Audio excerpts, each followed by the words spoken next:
Hello, welcome to the Tinker's Workshop.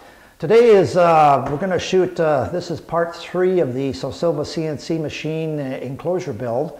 And in part 1 and part 2, if you've been following along, we've been cutting all the wood for the enclosure other than the panels, plywood panels, and we'll do that in a later segment. Today we're going to drill out all the pocket holes for the parts, and not every part has to have pocket holes in it. It's just the way it's assembled. And the easiest way I found to create pocket holes is with this jig from a company called Craig. And I'll show you how this goes. Let me zoom in here so you can get a good close look. There we go. This is the, like I said, the Craig pocket jig. And it drills perfect pocket holes for you, and it would be impossible for me to even create what I'm creating without it. What it does is you've got this guide up on top, and it's got different hole locations, and you'll clamp your wood in here on the side with this little lever. It'll clamp your wood in here, and it'll drill a pocket hole exactly where you want it. This attachment here in the back I added this morning just so I can put a vacuum on here, because I'm going to be drilling a lot of holes, and this will take the dust out and I won't have such a mess here on my workbench. So anyway, what's in here, I'll show you the bit. This is what the bit looks like. See if I can zoom in a little more. There we go, there we go. This is the bit that comes with the Craig pocket jig kit. Best way I can describe it is a special drill bit that'll create your pocket hole and your guide hole. And there's a collar on here, and on the jig itself is a guide to set up this collar to show how deep or how thick a wood you're going to be drilling into.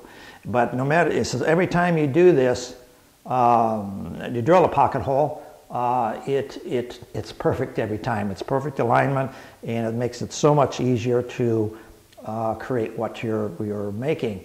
So anyway, what we do, let me back it out again so you can see what I'm doing. Okay, what we do is take this bit and we just put it into a regular drill. And there it is. And we put it into the guide, exactly where we want to drill. And it comes into our part. Let me clamp a part up in here. And we're going to go and put a piece in just like so. And I've got a guide in the back here. It tells me exactly where this drill hole is going to go.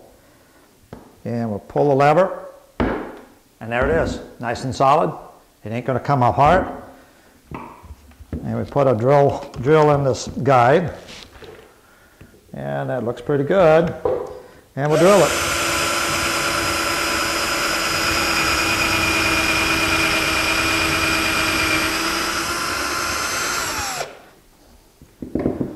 And unclamp it, and we'll zoom in so you can see what I just did here.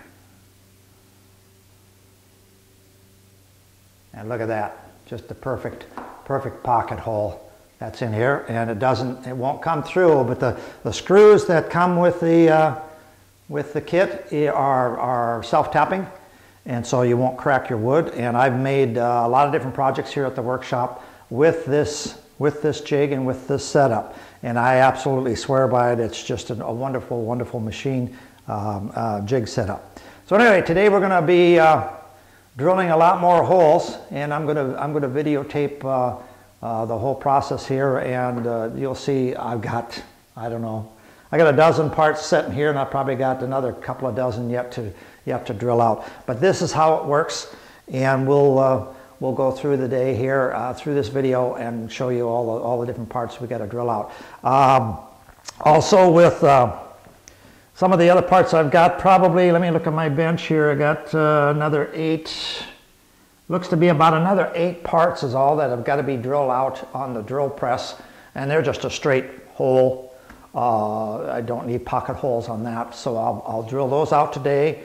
And I'm not sure we're going to get at the assembly. We'll have to see how much time this takes, and we'll maybe start construction, start putting some of this together to show you what we're doing. If not, we'll cut some of the plywood panels And there's only like 4 or 5, I take that back. The panels for the doors, there's 2, 4, 6, 8 panels for the doors and another 3 big panels for the entire structure. So we'll see what we get through on this video, but I wanted to show you this jig, and so you'll see what it's taken to put this enclosure together, and we'll make progress today. So now I've got the jig set up with my vacuum. I've got a vacuum sitting here on the floor, and I've mounted this on a board so she's a little more steady. And we'll just set up the other side. We've got this one hole made, so we just flip the board over. Rid of some dust. Line it up on my marks again. Put a clamp in and drill another hole. Try that again. Try that again.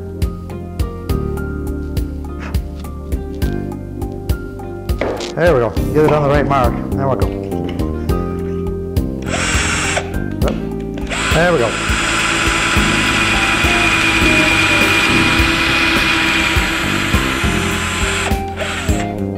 And that's how easy it is. That part's done. All drilled and ready to go. So now we got, 45 more to go. That'll take next time.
Have been drilled in the parts for the enclosure. I went ahead and set up my drill press for the next step, which will be drilling holes, 3/8 inch diameter holes in a dozen parts that'll make up the enclosure, part of the enclosure, part of the stand for the enclosure.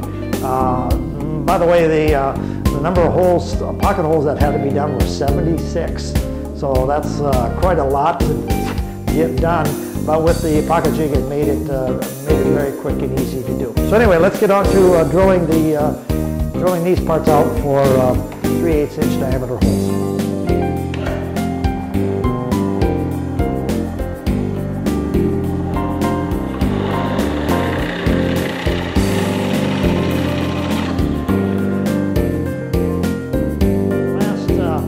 Drilling that we have to do is very simple holes, little pilot holes for the winch screws on the supports for the legs, and these are only a 1/16 inch bit, just big enough so that I can get a screw in to mount the mating part to these vertical supports on the enclosure stand.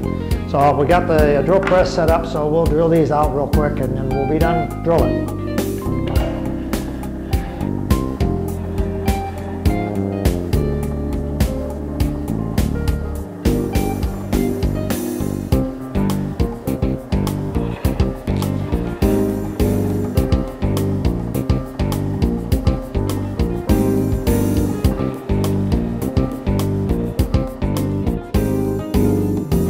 In order to hold the windows into the front doors, I've got to cut some triangular pieces that are 4 inches by 4 by 4 on 2 sides. And I need 8 of those, and we'll cut these out of 1/4 inch plywood.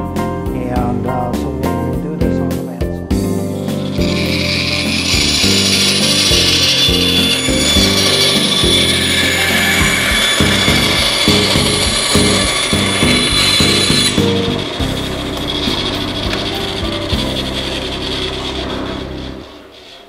And that makes 8.